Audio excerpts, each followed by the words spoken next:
Fala galerinha, tudo bem? Belezinha, meu? Hoje a gente vai falar sobre algoritmo genético, tá? Foi um dos assuntos que a gente teve na matéria de inteligência artificial lá na USP. E vamos trabalhar num vídeo, pelo menos para dar uma base aí pra galera que tá meio perdida, certo? Para falar de algoritmo genético, preparei aqui. Vamos falar do exercício das 8 rainhas, que para mim foi fundamental para entender como funciona isso. Qual que é o problema das 8 rainhas? Se você procurar depois no Google, direitinho você vai ver que você vai ter um tabuleiro 8x8 e vai ter que colocar 8 rainhas nesse tabuleiro sem que nenhuma ameace a outra, tá? E nisso você vai ter que usar algoritmo genético. Para você fazer isso, você tem que criar uma estrutura, certo? Que gere soluções factíveis, certo? Ou seja, soluções do problema. Vamos discutir aqui que existem algumas formas de você criar a estrutura do cromossomo, né? Do algoritmo genético para resolver o problema das 8 rainhas. Uma delas é você criar um vetor. Vamos criar um vetorzão gigante aqui. Você cria um vetorzão com 64 posições. Então tem 64 posições. Cada espaço do vetor seria a posição do tabuleiro, certo? O problema não era 8x8? 8x8. Então tem 64 posições. O cromossomo que você criaria teria 64 posições. E aí nisso o alfabeto, ou seja, o valor que você vai colocar em cada espaço, ou seria que tem rainha ou que não tem. Então, um caso seria em que esse vetor de 64 posições ficaria assim: 1 aqui, 0 aqui, 1 aqui, 0 aqui, 1, 1, 0. E aí, entre esses 64 posições, eu teria 8 números 1, certo? Essa seria uma solução. O problema é que se eu crio um cromossomo com 64 posições, pode ser com mutação, que ele gere mais de 8 rainhas ou menos de 8 rainhas. Então, se eu criar uma estrutura de 64 posições, nada me impede de, por exemplo, ter um cromossomo assim, com 64 rainhas. E o nosso problema era colocar 8 rainhas num tabuleiro 8x8, onde nenhuma ameaça a outra. Nesse caso, o nosso cromossomo, como tem 64 posições, não impede da máquina gerar um cromossomo com 64 rainhas. Então, é uma estrutura que consegue sim gerar uma solução factível, porém, a chance de gerar soluções infactíveis é muito maior, certo? Então é uma solução, uma estrutura que não é muito boa. Não é muito boa, tá? O segredo do algoritmo genético é que você vai criar uma estrutura, um cromossomo, e você vai fazer ele se multiplicar através de crossover, por exemplo. Crossovers, não sei se vocês lembram, por exemplo, você tem um gene A, B, C, D, certo? E você tem um outro E, F, G, H. Crossover você vai dividir os dois no mesmo lugar, ou nesse caso no meio, e você pega essa primeira parte e junta com essa parte, com a parte final do outro cromossomo. Aí você pega essa parte e junta com essa parte. Isso é o crossover, faz um cross, certo? Então o algoritmo você tem uma estrutura que você vai criar, e aí você tem que pensar que através de crossover ele vai gerar outras estruturas. Se a gente criar essa primeira estrutura de 64 posições, vai gerar vai gerar várias outras soluções que não são factíveis. Vai ter mais de 8 uns, entendeu? Então vamos pensar em outra estrutura aqui. Uma interessante foi essa daqui, ó. Ao invés de criar um cromossomo com 64 posições, você cria um cromossomo com 8 posições, e sendo que cada posição representa uma rainha.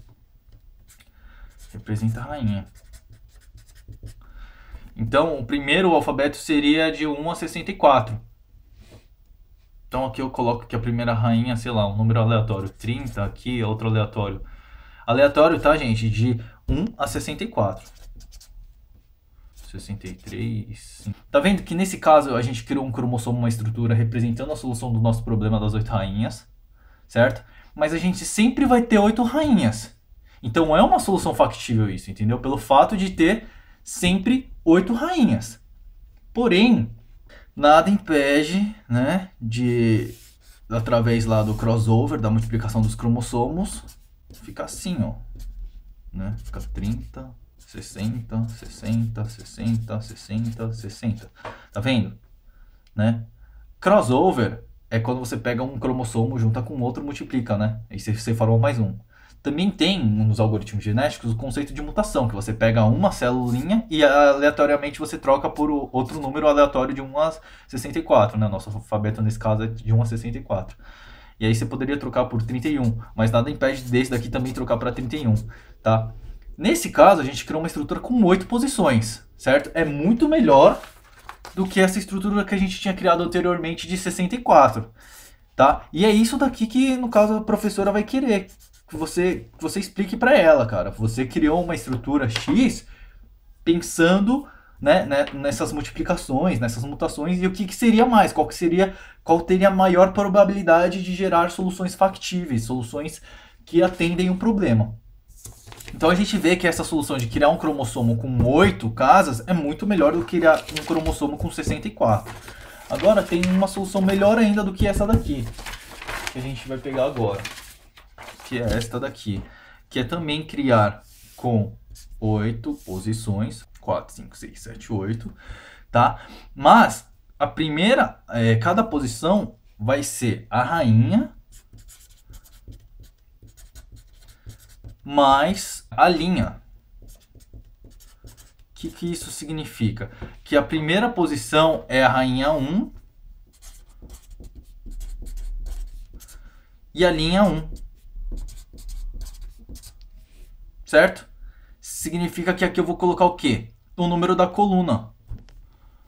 Então essa vai ser a coluna 3, essa vai ser a coluna 4, coluna 5, coluna 6, 2, 1, 5, de 1 a 8. Tá? Aí você me pergunta, pô, Caio, mas nada te impede, né, através de crossover e mutações, ficar um negócio assim, ó. Sim, nada impede. O crossover e as mutações vão gerar coisas horríveis, né? Coisas feias nesse caso. Mas você tem que pensar na probabilidade. Nesse caso aqui, o alfabeto era de 1 a 64. Nesse caso aqui, o alfabeto é de 1 a 8. Então, ele vai gerar absurdos? Vai gerar absurdos, só que com bem menos probabilidade do que esse caso aqui, tá? Bom, basicamente é isso, galera. O algoritmo genético, né? Matéria para prova, vocês têm que entender bem como que funciona a criação das estruturas dos crossovers.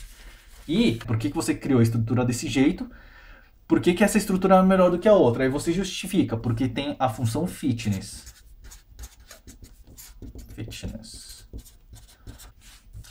Que é? A função fitness vai avaliar essa estrutura e vai dar uma nota, tá? Uma nota X, vai. Vamos supor que a nota é de 1 a 10. E aí vai falar, esse cara aqui tem a nota 7. Então, nota 10 é porque a solução que o algoritmo gerou atende o problema. Nesse caso, a nota seria uma nota bem baixa, né? Seria, sei lá, 1, entendeu? Bom, galera, espero que é isso. Vocês depois deem uma pesquisada maior, mas basicamente algoritmo genético é isso. Você cria uma estrutura onde através de crossover ele se multiplica e uma hora ele vai achar a solução, porque cada estrutura que ele gerar, ele vai ser avaliado pela função fitness. Beleza, gente? Aquele abraço, hein?